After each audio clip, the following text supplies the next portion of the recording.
So I just wanted to take a few minutes to tell you, before we get going with the lectures, who HomeWord is.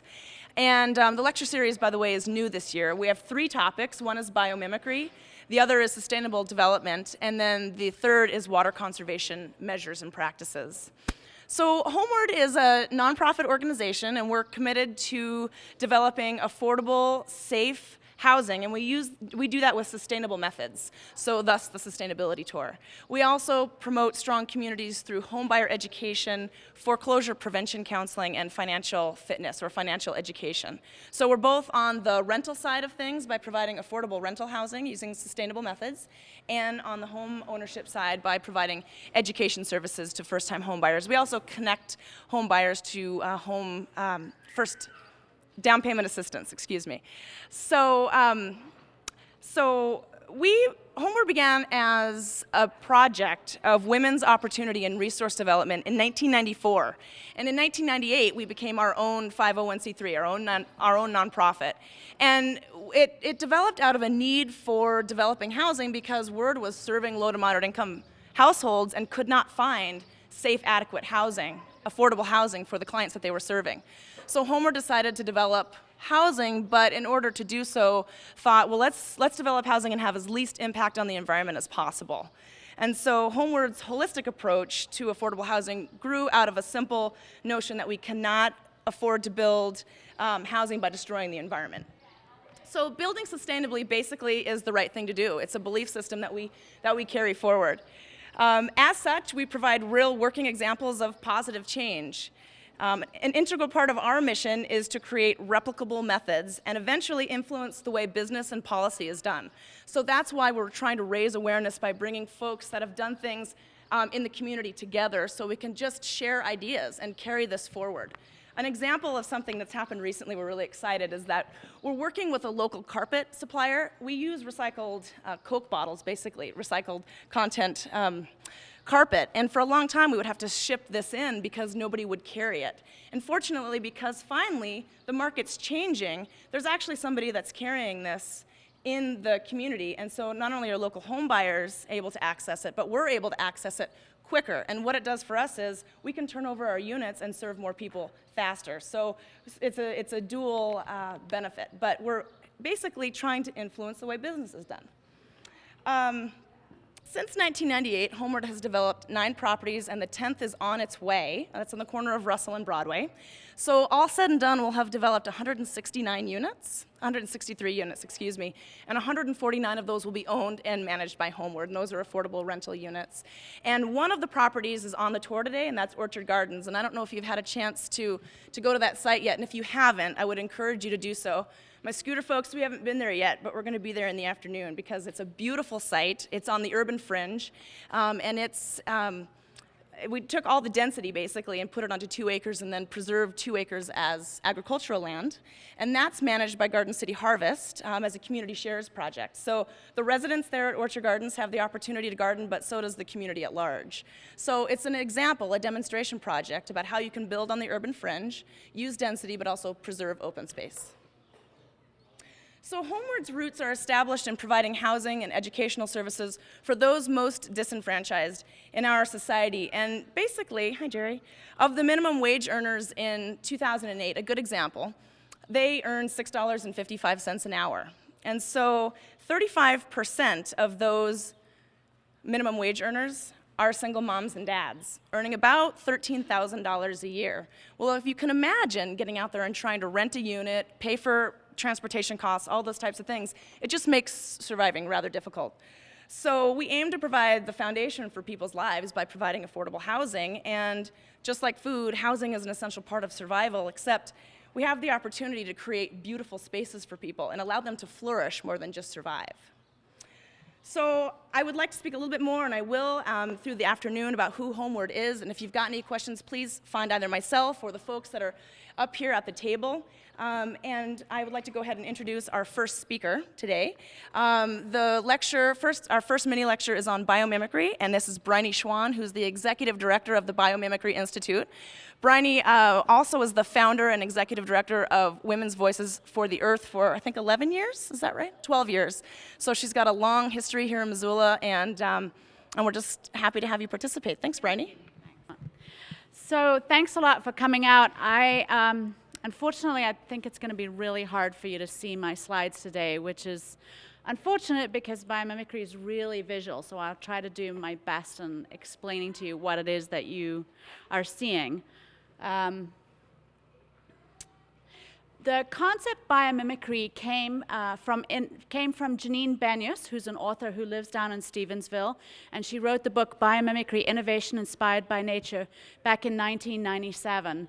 And it was her 6th book. She's a natural history writer. It was her 6th book, and the book really took off, and she started to get invited from companies, Fortune 500 companies, governments, nonprofits all over the world to give lectures.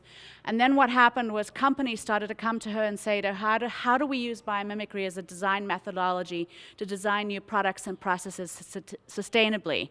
And from that, she took on a partner, Dana Baumeister, who was doing her PhD in biology here at the University of Montana.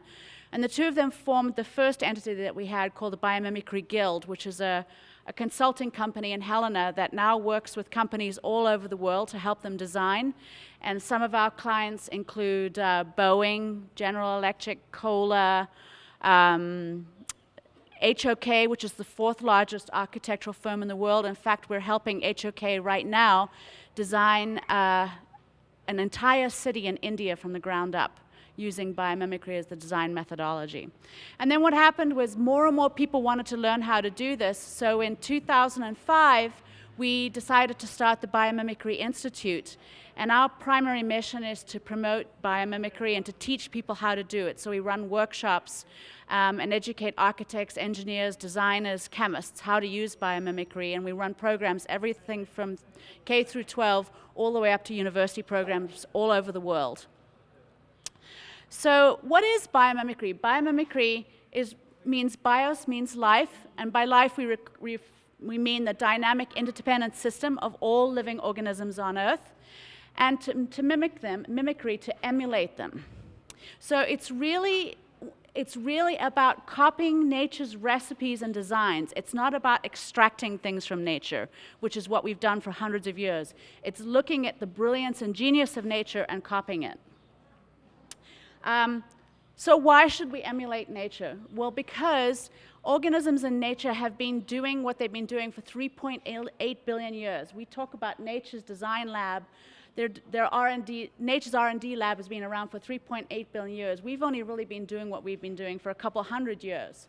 And all the organisms in nature have learned how to do the things that we want to do sustainably, how to handle compression, tension, shear, distribute energy safely, glue things together, and provide strong foundations. There were photos of organisms in there that do that, but I've got more examples for you. So here's one example. Columbia Forest Products wanted to figure out how to make oriented strand board and other wood composite boards without using highly toxic glue, because all the glues that we use that are waterproof are made from petroleum-based products, and they off-gas formaldehyde and other VOCs and toxic chemicals into the indoor air environment. So they said, well, we want to make a non-toxic glue to do this. How do we do that? So we go and we say, well, how does nature make glues? How does nature stick things together? And there are, of course, dozens and dozens of examples about how nature does that.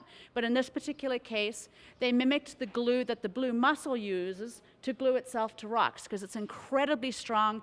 It makes this glue underwater in ambient water temperatures, and it's incredibly strong.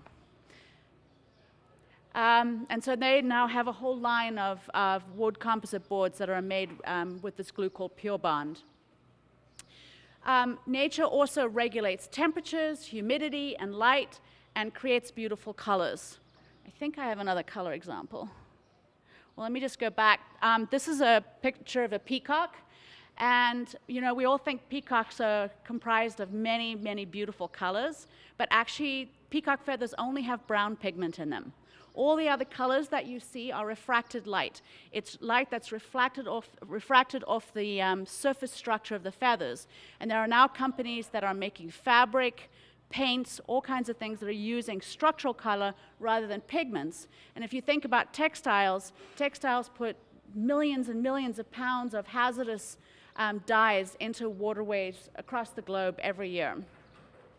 So nature just doesn't use poisonous things. So biomimicry is the process not only of imitating nature's form or nature's architecture and structures, but also the processes that nature uses, and copying nature on an ecosystem level, the systems that we see in nature. So I'll go through a few examples. This is mimicking nature's form. This is a company called Pack Scientific. Jay Harmon is a marine biologist from Australia who got really fascinated by the fact that whenever nature was dealing with tension in air or water, it creates a spiral format. And then if you look in nature, if you look at the spiral format in a sunflower seed or a pine cone, a shell, a nautilus shell, he designed this fan called the Pax fan and propeller based on that spiral. And depending on the application, it uses anywhere from 30 to 70% less energy than any of our fans and propellers. And that comprises a third of the world's energy.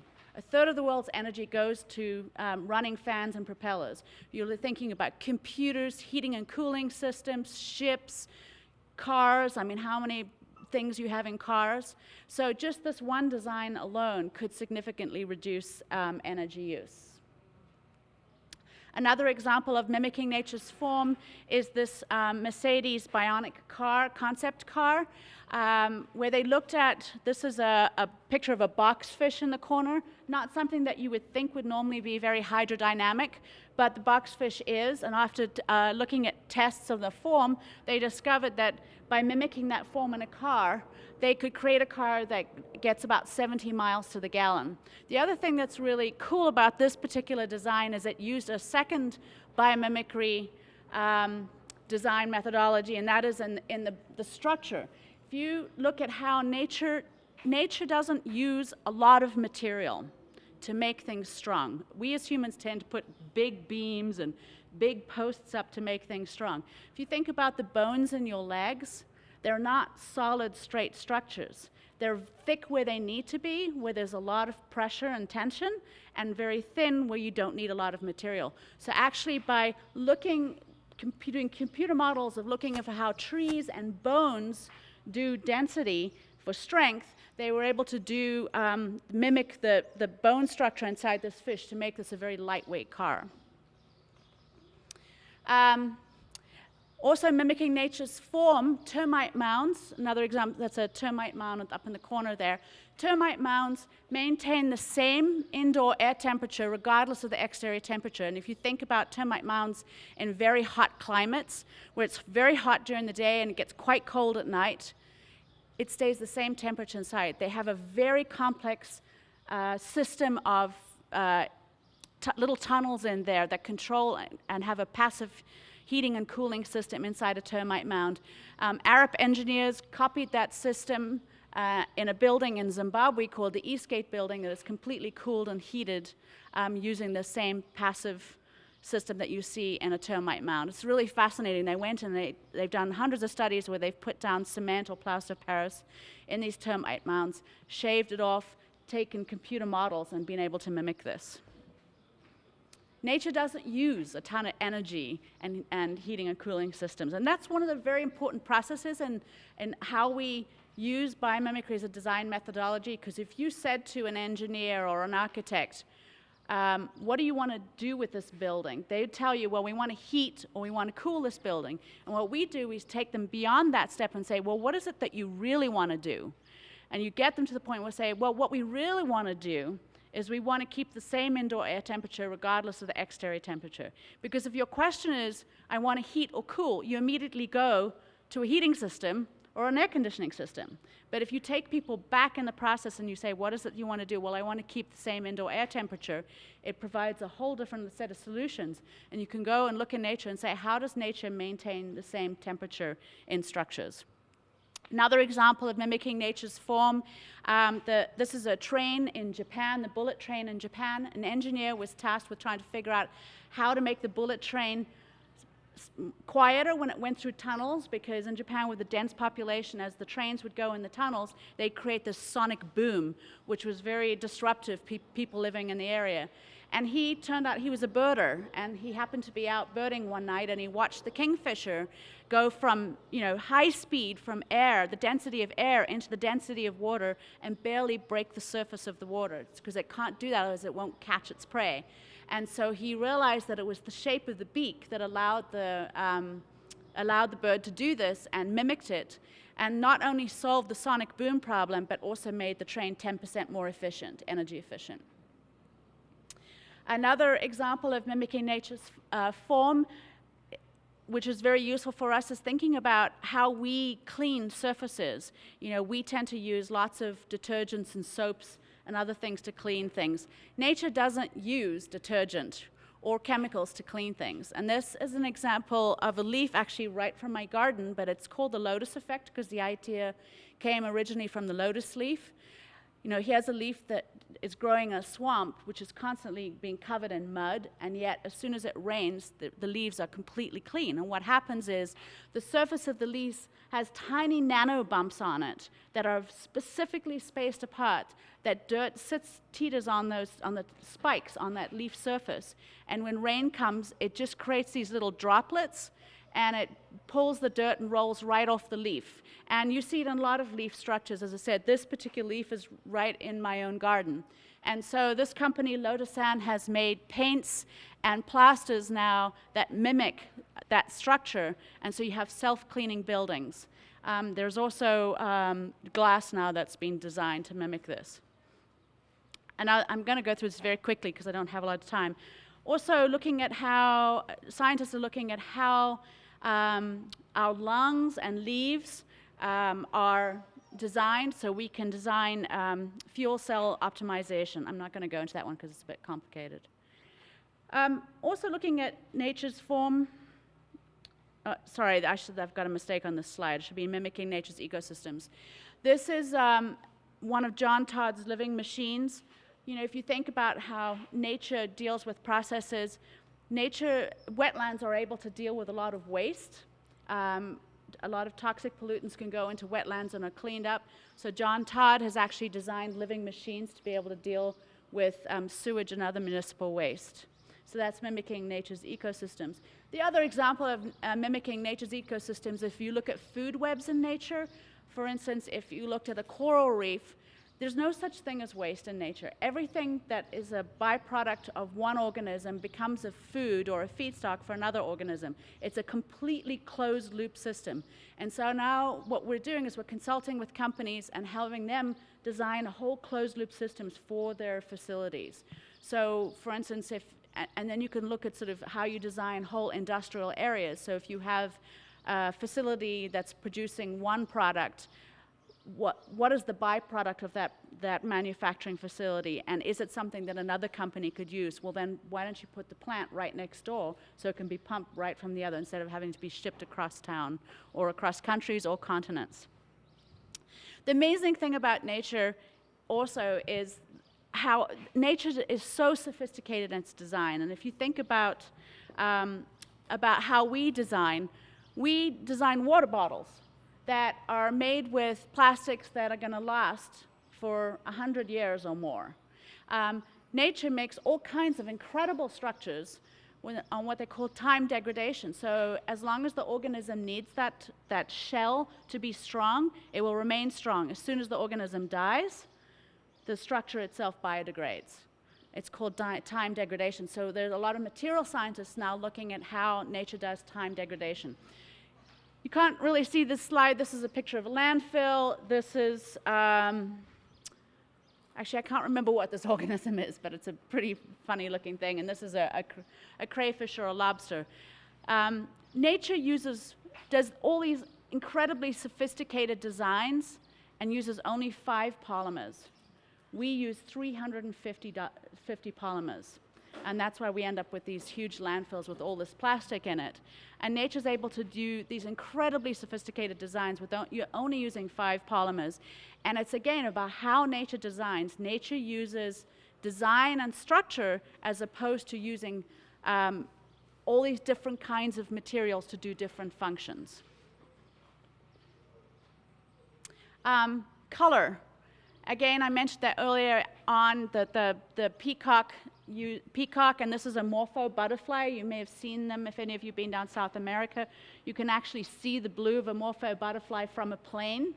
Again, no blue pigment. It's entirely refracted light. So again, a lot of uses for looking at how nature uses structural color. I guess I'm sorry.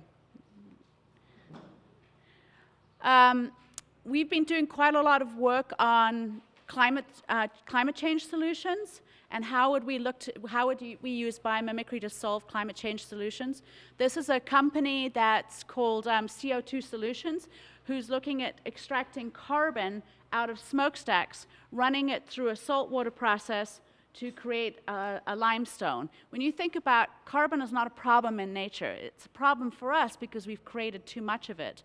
But nature uses carbon as a feedstock. If you think about limestone cliffs and seashells, that's all carbon that's been fixed in nature. We talk about trying to solve the carbon problem by doing carbon sequestration, where we're going to go dig a big hole under the ground or find holes under the ground and try to put carbon down into the ground and hope that we don't have earthquakes and it all comes out at some point. That is not how nature would deal with this issue. Nature takes carbon and fixes it. And so we have a number of companies that are looking at how could we take carbon out of the atmosphere, fix it on site, because we crazy humans build concrete by taking limestone from one place, trucking it hundreds of miles, and using unbelievable amounts of energy and combining it with other materials to make concrete, which is a highly intensive energy using material. And so now there are scientists that are looking, how can we take carbon out of the atmosphere, turn it to fix it, and use it as a building material? Can you imagine what the world would look like if we could make all our concrete out of carbon out of the atmosphere? It'd be a completely different world. This is a picture of a humpback whale. Frank Fish, who's a marine biologist, who's studying the shapes of marine animals and the hydrodynamic and aerodynamic qualities, was actually at an art gallery one weekend with his wife, and he had not been studying the humpback whale, but there was this big sculpture of a humpback whale, and he looked at it and he said, I think the artist has it wrong because it has these little tubercles on the front of its fins, and that's not how engineers think about cutting through air or water. That is not a very aerodynamic shape. And he went back to his lab and he did some modeling, and he discovered that if we put tubercles like that on the front of airplane wings, our planes would be significantly more energy efficient, and it reduces drag by about 40%. And so Frank has now started a company called Whale Power, where they're actually designing wind turbines with an edge that mimics the humpback whale. The company's called Whale Power. And the great thing about it is, as you all probably know, with wind power, one of the problems with it is that the windmills don't go in a very low velocity wind. What this does is allows them to produce power at very low velocities of wind.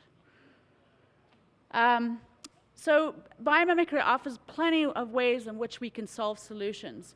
One of the big problems we all know, how do we store energy? Well, right now, batteries are problematic. They catch on fire. Worse than that, they contain all kinds of heavy metals and things like brominated flame retardants, which are highly toxic, are showing up in women's breast milk all over the world in wildlife species. And we just haven't figured out how to do this very well. Well, the electric eel is pretty slick at this. The electric eel can create 600 volts of electricity just like that. No mercury, no lead, no cadmium, no brominated flame retardants. How does it create that energy, and why doesn't it fry its body? Huge solutions that could be enormously good for society. This is a project that I encourage all of you to go look at. We have been building an online database called Ask Nature with all of these solutions in there. And so if you are an architect and you said, okay, how does nature make color? How does nature deal with shear? How does nature make strong structures with a little bit of material? You can go onto this website, ask your question, and it'll find all the organisms in nature that do what you want to do, and the scientists that are studying them and explain how they do it, and then any products or processes that have been designed from that. It's an enormous project that we're working on that will be obviously ongoing forever as we add more and more species and more designs into the website. So that's it. I'll stop and take questions if I have any time left for questions. Okay.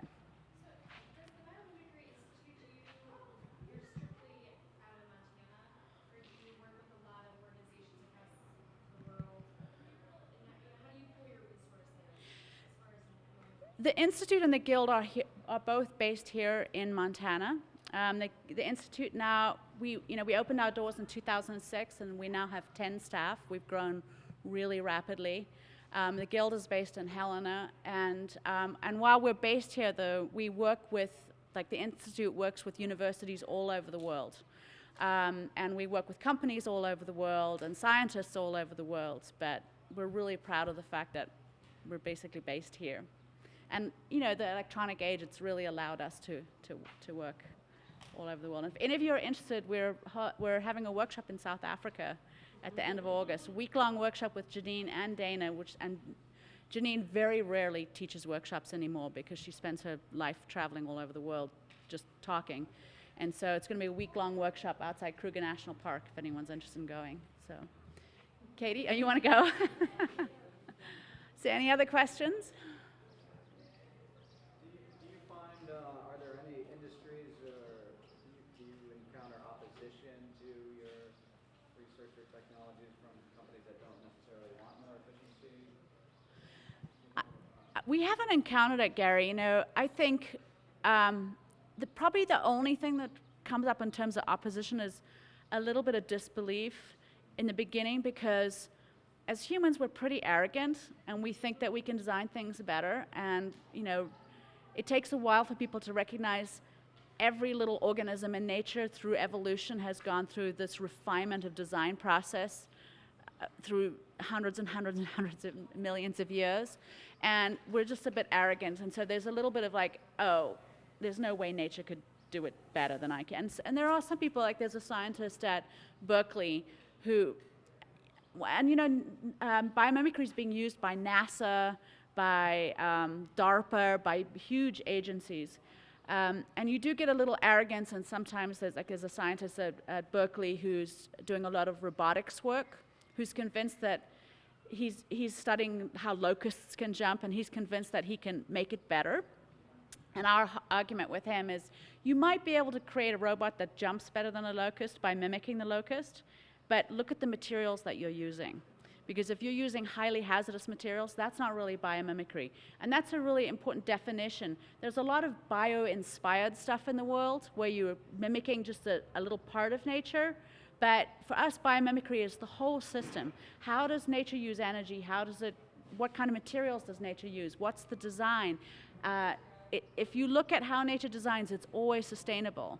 And so that's where we're always pushing the envelope. But for the most part, we've had nothing really but enthusiasm, because honestly, people may be resistant to something in the beginning, but for the most part, if they really understand and mimic nature, they end up making a much better product, and they end up saving money in the long run. So for the most part, people are pretty excited about it. Well, I'm going to go ahead and introduce the next lecture, which is on sustainable development. And most folks were in here, but if you were not, I'll go ahead and repeat quickly who HomeWORD is and why we're talking about sustainable development to begin with. HomeWORD is a nonprofit organization that develops affordable housing using sustainable methods. And we also teach homebuyer education, foreclosure prevention counseling, and financial fitness. And so to talk about sustainable development is somewhat of a large subject, and I'm going to actually split this presentation with Jerry Potasic from the North Missoula Community Development Corporation, which is the organization that's behind this facility that we're standing in, and the housing development right here to our right. And he'll talk a bit about the legal structure and how that housing development is created and why we consider that to be sustainable. But sustainable development in general, the way HomeWORD approaches sustainable development, the first and foremost consideration is location, location, location. Because if we develop a multifamily site for those that need affordable housing out 3 or 4 miles from town, because that's where land is cheap, the reality is that we're increasing infrastructure costs, we're increasing pollutants and gas emissions to get out to this site. It also increases the cost for the resident that lives there, because they've got transportation costs. So HomeWORD's site selection is its biggest impact. And what we do is we try to find sites that are already on bus routes, or we work with Mountain Line, for example, to get the bus routes there. Also, just bike and pedestrian trails, those types of things. The development itself, how it relates to where it is on the existing transportation system, and then how it can actually help advance the alternative transportation system. An example of that would be our newest development, which is at the corner of Russell and Broadway. It's where the old Liberty Lanes bowling alley was. And Russell's eventually going to get, it's going to eventually expand. And right now there's a man-made or a woman-made trail. People go underneath the bridge to try not to have to cross over Russell because it's a pretty challenging street. And so there's a dirt path just worn underneath the bridge there. And eventually when we actually expand as a community, when we expand that roadway, we'll be able to lengthen that trail all the way underneath and connect to the California Street Bridge, which is then connected to the existing bike and pedestrian trail system. And so it's about trying to both further alternative transportation, but it's also using the existing infrastructure. The bottom line for us is that we create affordable housing for those that have limited income. So there's a statistic out there that transportation is 25% of the cost of a household's income. And so those that are on fixed income, either seniors or again, just those that are making minimum wage, to try to cut those costs down is dramatic on their cost of living expenses. So sustainable development, in general, we heard many homeowners present today. The first thing that we address is basically the building envelope. The best bang for your buck is addressing the building envelope itself. So insulation, the type of windows that you use, sun protection, awnings over your windows to try to reduce solar gain, but perhaps they're retractable or that they're positioned in such a way. And I keep looking over here to Tim Skufka, who is an architect with Kibo Group and does a lot of sustainable development. And so, Tim, if you want to pipe in at any moment, either correct me or add to. When it's things that we take a look at the building footprint, how it's located on a site, and how it addresses the angle of the sun throughout the course of the year. So you can actually position a building so you get solar gain in the wintertime when you want the heat and you use less gas forced air, for example. And in the summertime, you might be able to position awnings in a way that actually shades the structure so you're not getting that solar gain and then have to cool the space. HomeWORD's buildings, we do large multifamily projects, and we're able to do some large demonstration pieces as part of that. So we do we do photovoltaics or solar panels on many of our buildings, not all. And what we're able to do is reduce the operations costs for ourselves, what we call the house energy, heating the hallways. A lot of times we actually pay the utilities for the tenants, that's included in their rent, and on buildings where we do not pay the utilities, then those energy efficiency savings are passed on to the tenants. Either way, they're passed on to the tenants because we keep our operations costs low.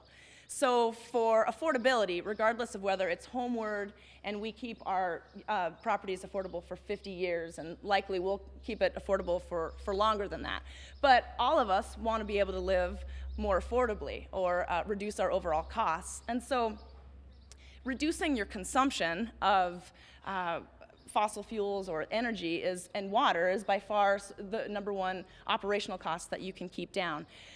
For us, solar voltaics are sort of the icing on the cake. I mean, if you can do solar panels, hey, that's an amazing feat. But you're going to need several decades to basically pay down that investment. And so for a homeowner, for example, is it a wise investment? That's something that you could work with one of the many solar companies in town to figure out what's the investment and what's your long-term savings going to be on your house to recoup that investment. If you're going to be in that home for a while, likely you will recoup that investment. But you could determine, is it better for me to put in a better efficiency system, do a better insulation, irrigation, put in a gray water system or a solar hot water system on my home. So the land use itself and how the building addresses the land is something that is a major component of sustainable development, and that's where I would like Jerry Potasic from the North Missoula Community Development Corporation to come up and talk a bit about this property where we are today, because the way that they've structured this housing project helps address, one, affordability, but also sustainability in the sense of how we develop. Because you can see we've still got open space here, but there's a fair amount of density.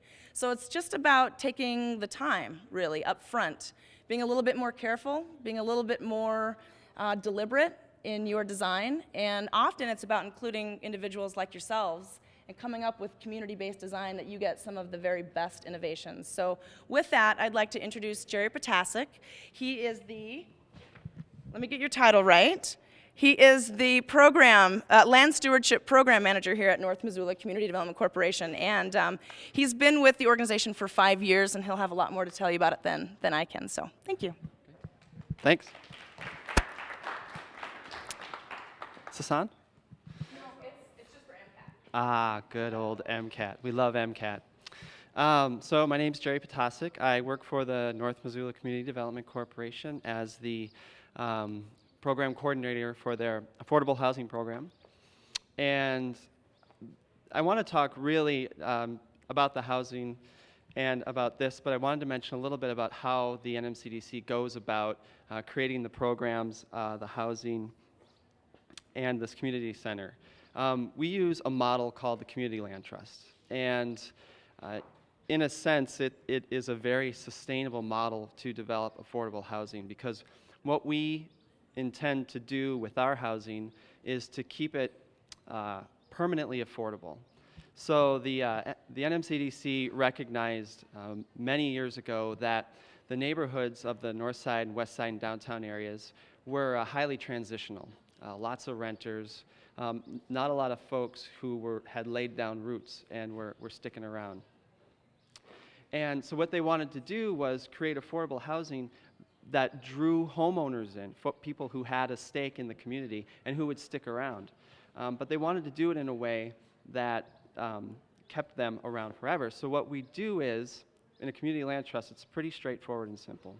We purchase the land, and then we build homes on top of the land, and then we sell you the home. We sell income-qualified folks a home. And what that does is it means that the subsidies that we place into homes and to get people into homes are place-based. They're not person-based. So when a homeowner purchases, lives out their time in that home, because most people move, every 4 to 7 years, that home remains affordable even though they leave. They take some of the equity out and they leave some of the equity there. So we have a very sustainable, I suppose you could say, affordable housing program where these homes that we see now are an investment not only in the individual homeowner, but in this community, in this block, in this area right here. It will never leave.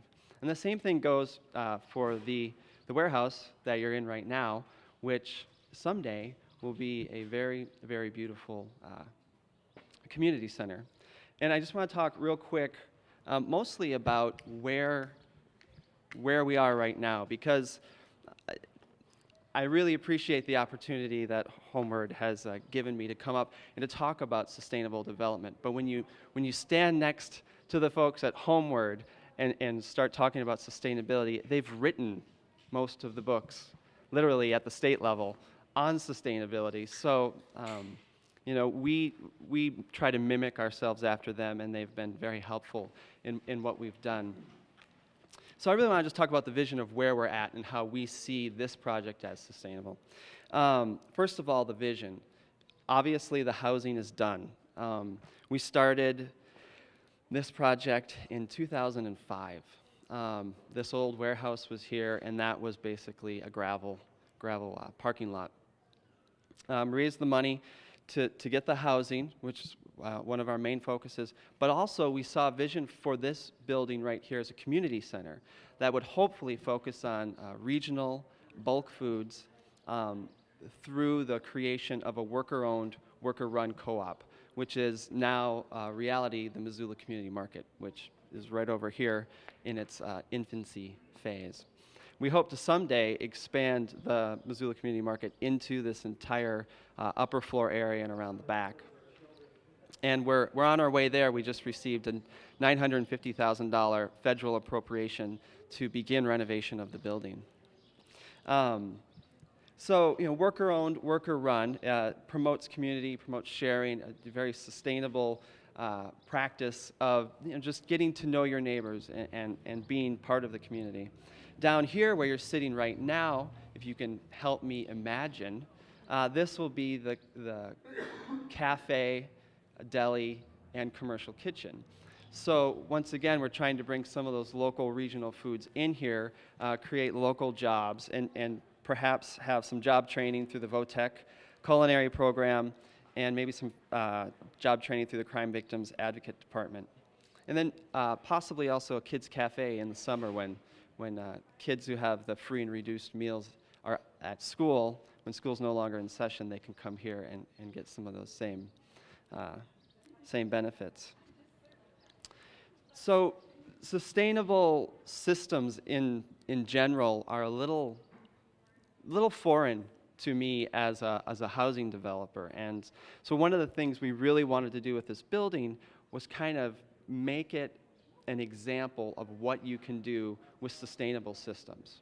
But not knowing much about sustainable systems, I started a group and call it the Warehouse Working Group, and anyone here could join us and help us figure out what we're going to do. And I'm just going to pass these out real quick so you can kind of see what we came up with. Here, actually, I just want one, and you can take the rest. Yeah, you have. There are so many systems out there, and they're so varied and complex that we wanted to figure out and come up with a way to rank them. And we couldn't just rank them off cost, which is my favorite way to rank everything, because obviously when you're trying to build affordable housing, ultimately it always comes down to cost. But I really tried, with the help of our group, to come up with first what we wanted, and you can see we had a little bit of everything: green roofs, solar hot water heat, ground source heat pump, permeable surfaces, recycling, LED lighting, insulation, thermal masses. I mean, we just went across the board. But then we tried to come up with a way to rank them. So you have the life cycle cost, the carbon eco footprint, synergistic effects, how do they interact with other systems or with the environment, upfront investment, demonstration potential, because we should also be able to, not just get savings out of it, but we should be able to show other people what we're doing and perhaps inspire them to do the same thing. So you can kind of take a look at this, and mainly I passed it out so that you would be inspired to perhaps join us at some of our meetings and help us guide the development of the warehouse. But really, that's the vision, and that's all I have for you. Are we into the question phase? Or should I talk a little more so you can...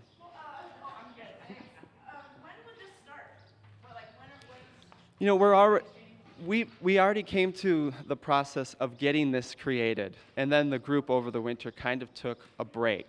Now that we have $950,000 to spend, we're getting renewed interest, and it makes this process a little more tangible. So I'd like to start, and I'd like to get some fresh blood, because there are a lot of systems here. And what we're hoping to do is to have people take a system, research it, come back to the group and say, this is what I found out about this system. This is about what I found out how it would work in this region or in this space. So we could definitely use some folks, and we'll start it back up in a couple weeks. There isn't. So my phone number at work is 829-8414, and I'll get a hold of you. You can also contact HomeWORD and we'll pass Jerry's information along. Yeah, that'd be great. Are there any questions? I recognize that I didn't go through and sort of give a list of the different sustainable features that might be included in one of our developments, and I don't know, you've seen a lot of examples as we tour private homes today, but does anybody have any questions about the methodology of sustainable development or either of the the two presentations. Do you have any questions specifically about the Burn Street cooperative housing? Fill all your places yet? It's not cooperative housing, sorry. Jerry, what are the prices on the homes? So after you receive, with Human Resource Council, down payment assistance, we have one bedrooms that start at $89,500. We have two bedrooms that start at $105,000, and then we have three bedrooms that are about $128,000.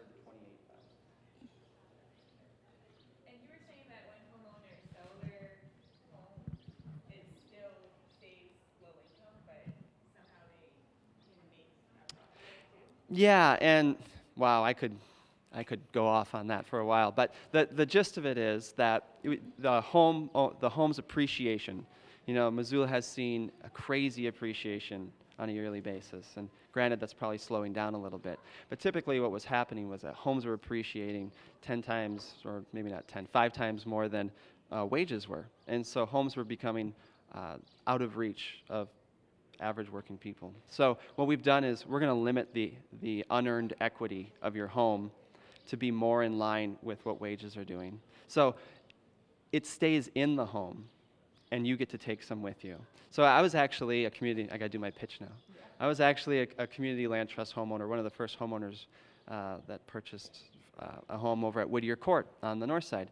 And I owned my home for almost exactly 3 years. I made a little over $5,000 a year, which I then took with me to put as a down payment on a market rate home. That home appreciated, I took 15 grand. That home actually appreciated 55 grand. But the great thing was I received some equity to go into a market rate home, but that home also remained affordable for the next person. So it's kind of a win-win. Any other questions? You have to make less than 80% of the area median income, and it's different depending on household size. Right now, a single person needs to make less than $33,250. Two family is $38,000. Three family is 42 something. It starts to get a little hazy. So, but you can check out our website at www.nmcdc.org, and we have virtual tours and all that good stuff. And there's also a packet in number 13.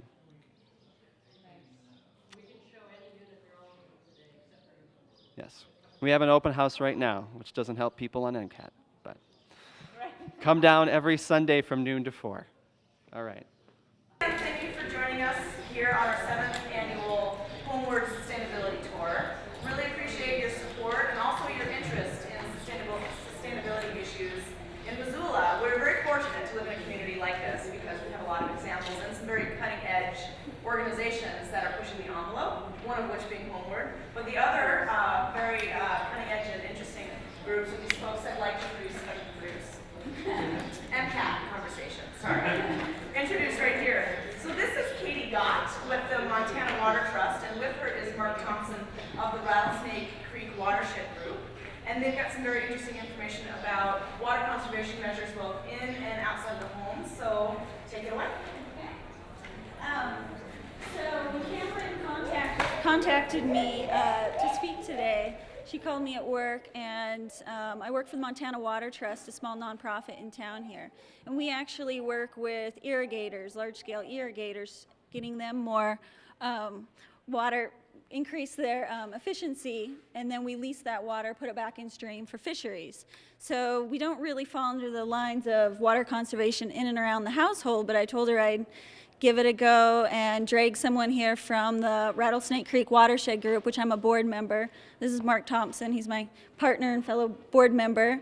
And we have recently bought a house in town too, so we're kind of jumping into this whole area of water conservation on a personal level too.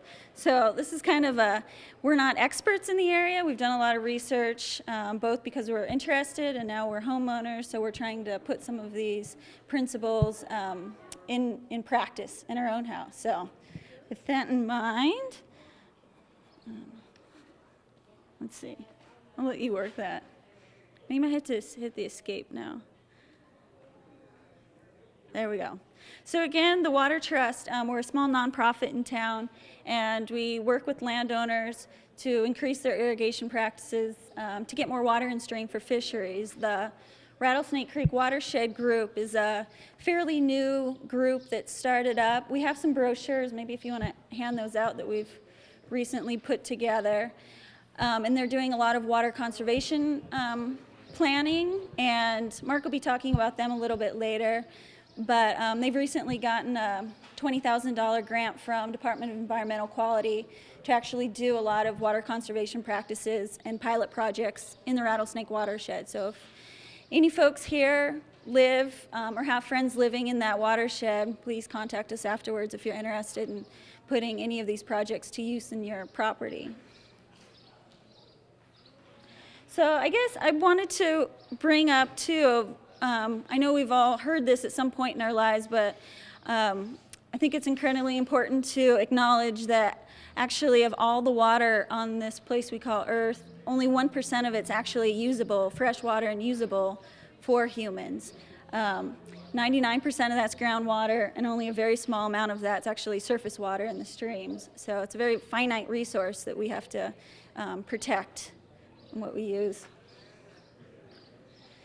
And of that groundwater, most of the households in Missoula area all rely on the Missoula aquifer. It stretches basically from Hellgate Canyon down to kind of low Frenchtown area. So this is kind of the big valley in which it lays. It's a very shallow aquifer, sometimes just 30 to 40 feet underground.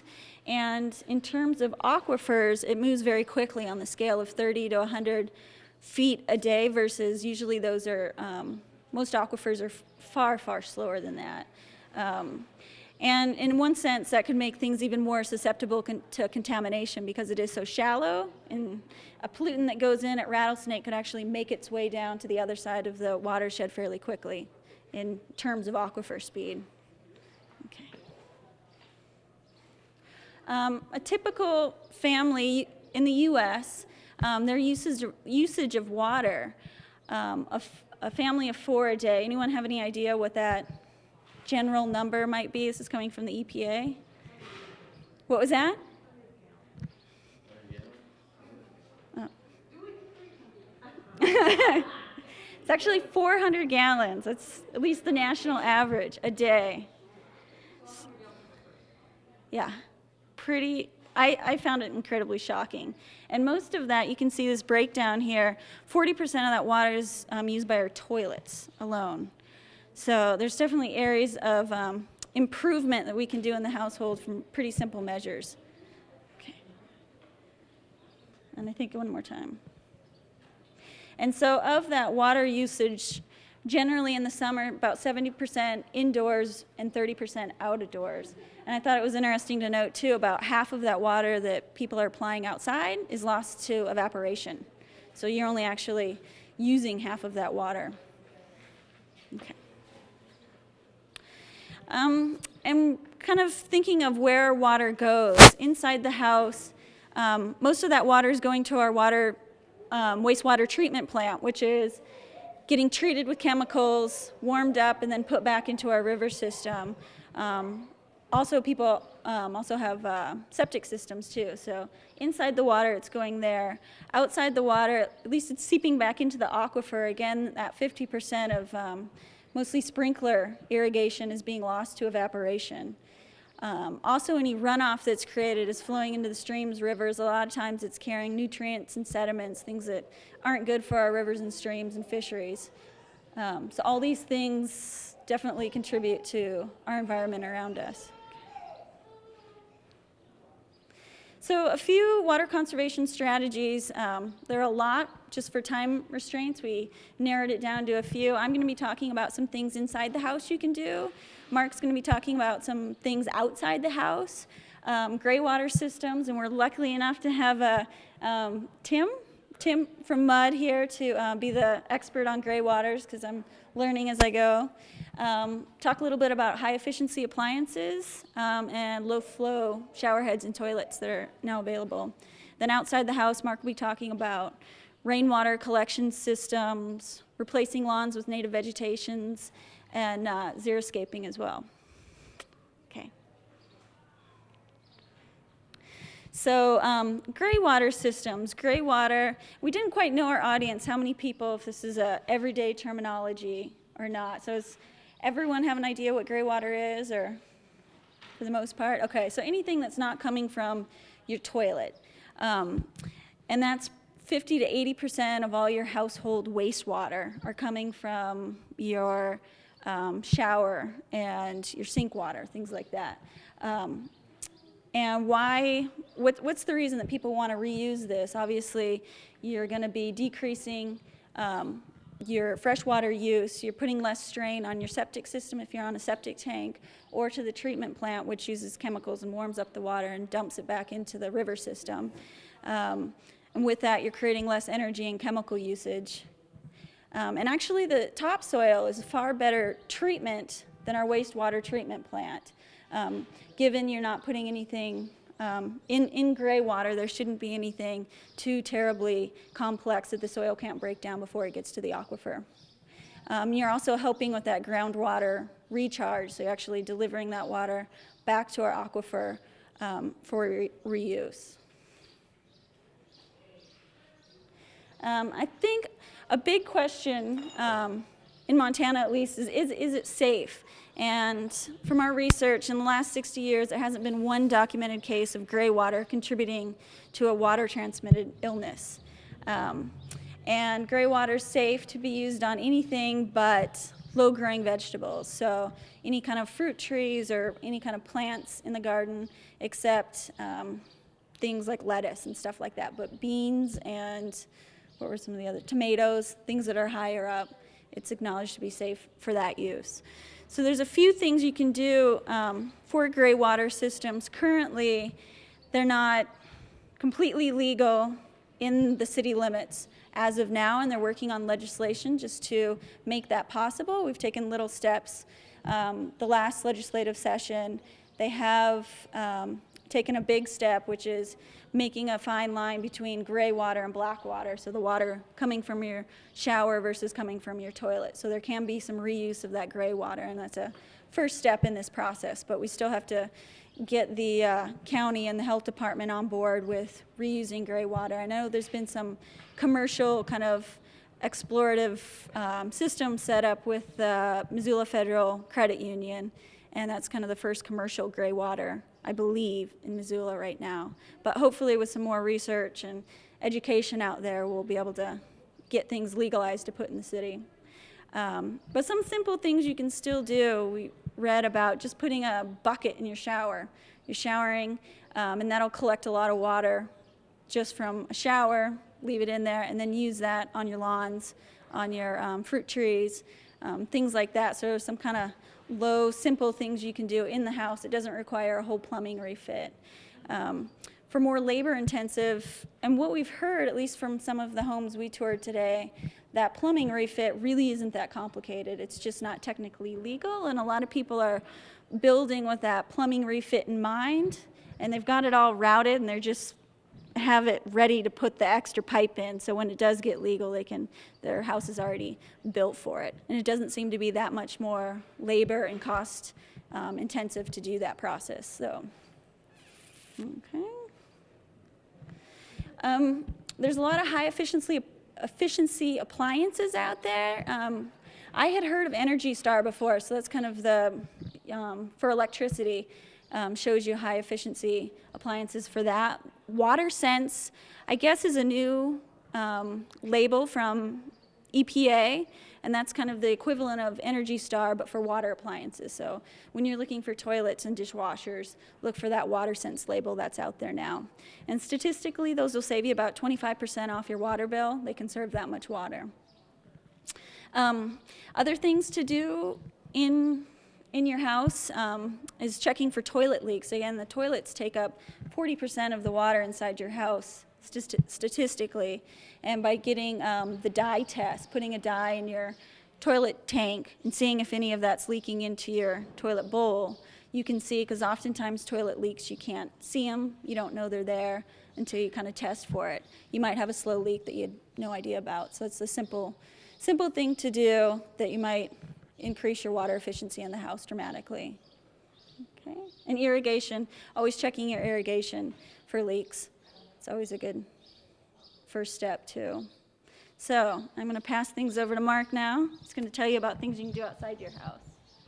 Yeah, so we'll start with rain barrels. And did anybody have rain barrels on the tour today? We didn't get to see all the houses, so you kind of saw one.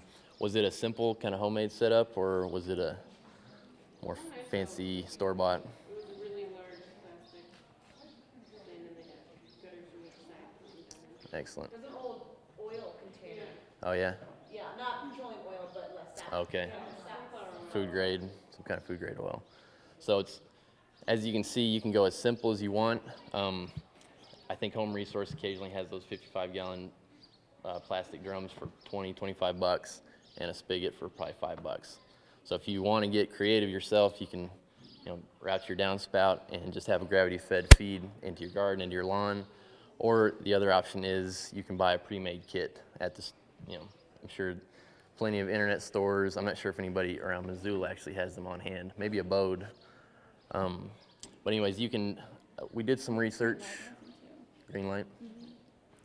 But the average rainfall in Missoula is enough on an average sized household to water your lawn for the whole summer, all your summer needs. Only, Well, I'm not. fill the barrel, I think, once a month. So Okay. I don't know. Maybe with conservative gardening techniques and xeriscaping, which we'll talk about here in a second, you might be able to have or fulfill all your water needs. So that takes us to Kentucky bluegrass, and we saw today also at one of the houses the 1,000 New Garden group. They're having a big push to cut up lots of Kentucky bluegrass here in the city of Missoula, which we can definitely commend them on. Yeah, did you have a question? Well, I have a question. I want to get rid of my Kentucky bluegrass. What do you do with all that sod when you cut it up? I don't really want to get rid of it. Somebody else might be able to use it. Does the resource center take in sod? We have a big pile of it at our house. Yeah, we were wondering that same thing, actually. I'm not sure of anybody particularly. Do you have an idea? We ripped a bunch up, put a free sign on it, and got the things in a heartbeat. But I also know that Eco Compost will take it and process it too into compost. Excellent. And we just ripped a bunch up and used it as fill for refed. Excellent. So there are options out there. Craigslist would probably be a great resource too. People that do like their lawn or have some dead patches, I'm sure somebody put it to use. Kentucky bluegrass.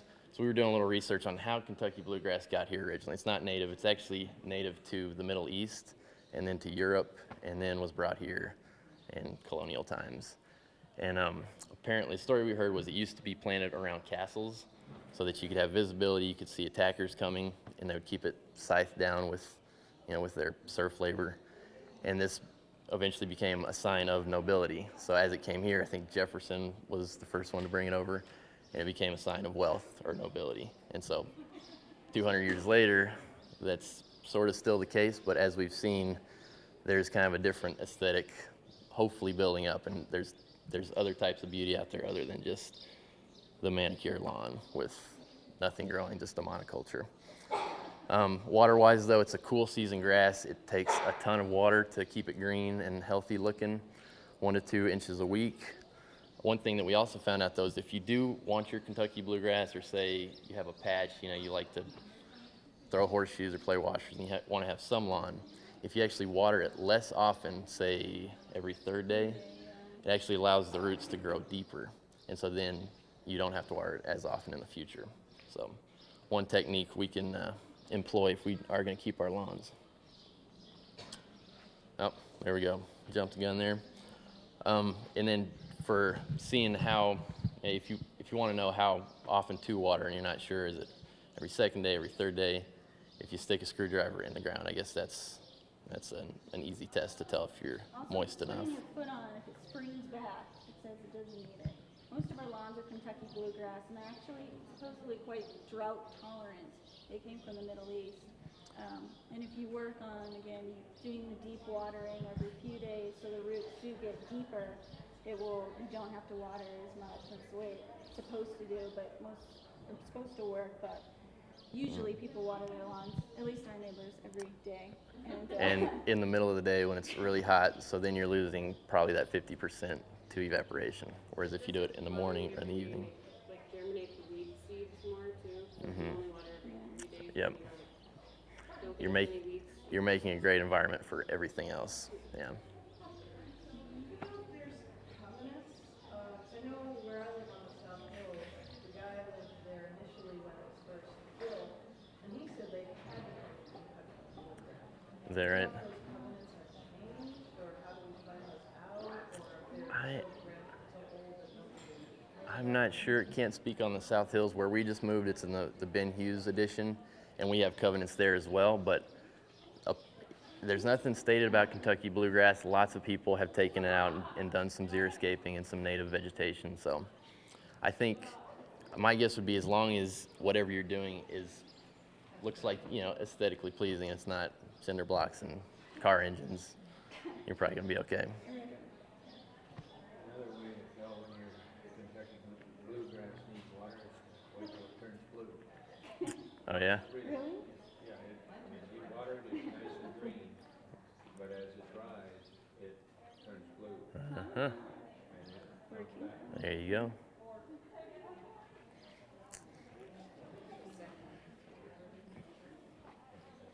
So that leads us to xeriscaping.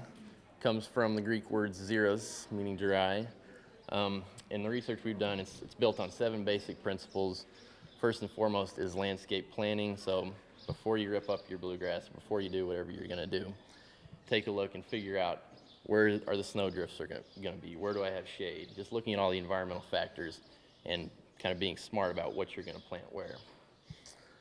Also soil improvements. Even the hardiest plants do like an aerated soil. They do like perhaps mulch on top, which is the next one. But still, basic sort of gardening, lawn maintenance techniques still apply. It does require work. You can't just plant the plants and forget about it, but compared to mowing bluegrass once or twice a week, probably less work in the long run. Also, application of mulch, and this will cut down on evaporation and therefore water needs.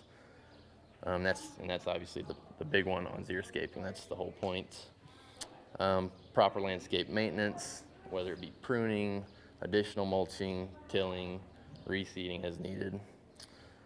Proper selection of plants, and this is again kind of goes back to planning as well, figuring out what likes the sun, what likes the shade, what needs more moisture, what could tolerate a hill or an elevated site. Then also efficient irrigation. Maybe you can plant a suite of plants that can get by totally on the rainfall we have in Missoula. Maybe you'll have to run a drip line. Different options to irrigate.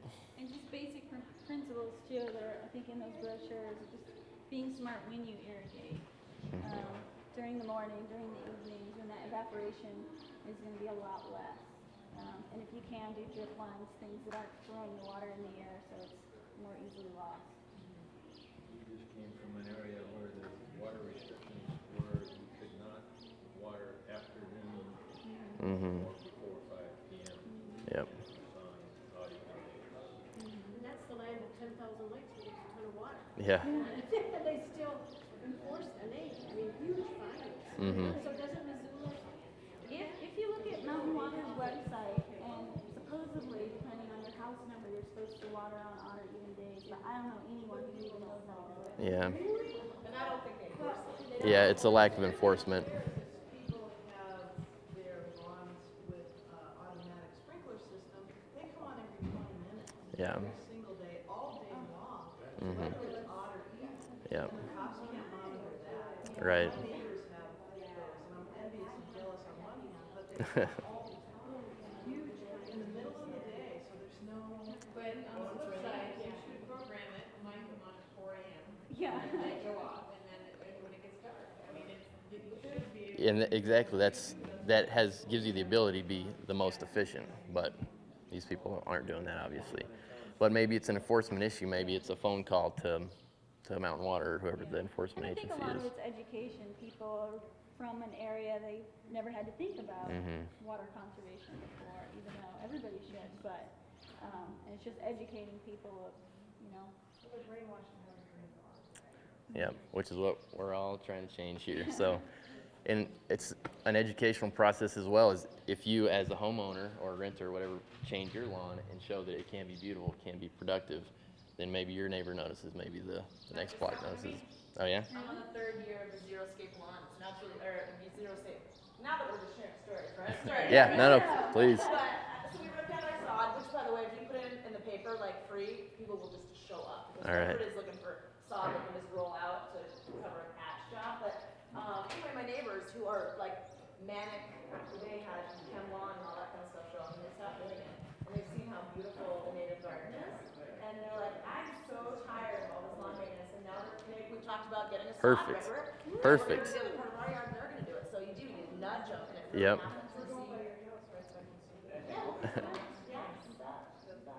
And on that note too, the 1,000 New Gardens group, I guess they have a sod cutter as well.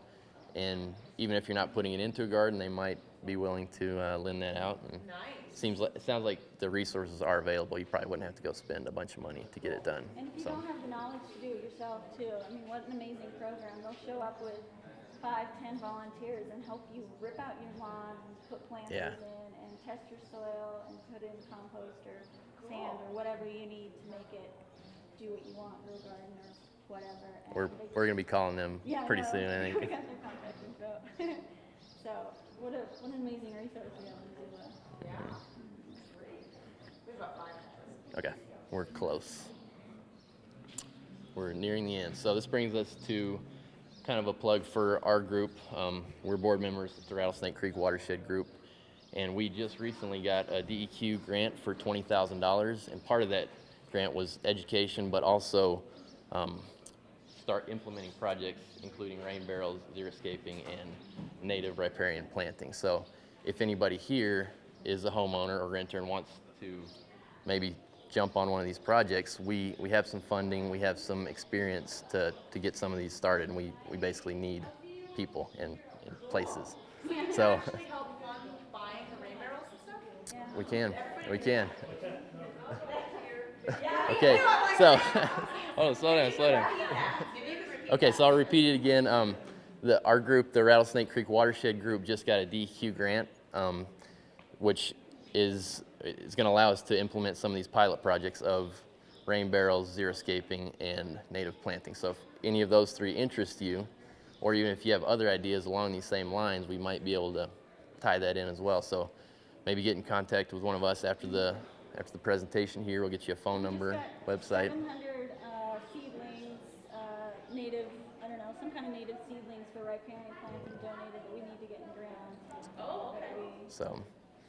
Well, we found the right group for that. I think so. Yeah. And maybe it's not at your house per se, but if you have friends, if you know areas that could use planting, we're trying to kind of educate and spread the word this summer and fall. So.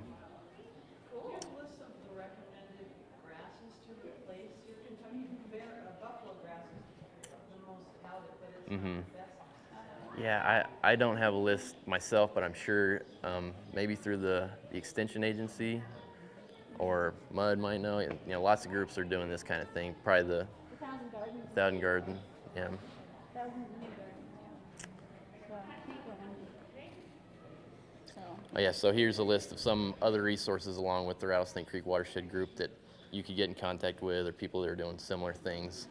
As you can see, Home Resource, MUD, Water Quality District, Mountain Water, the Water Trust, Sustainable Building Design, and the Garden Project. So, any other questions before we run? We were at the end.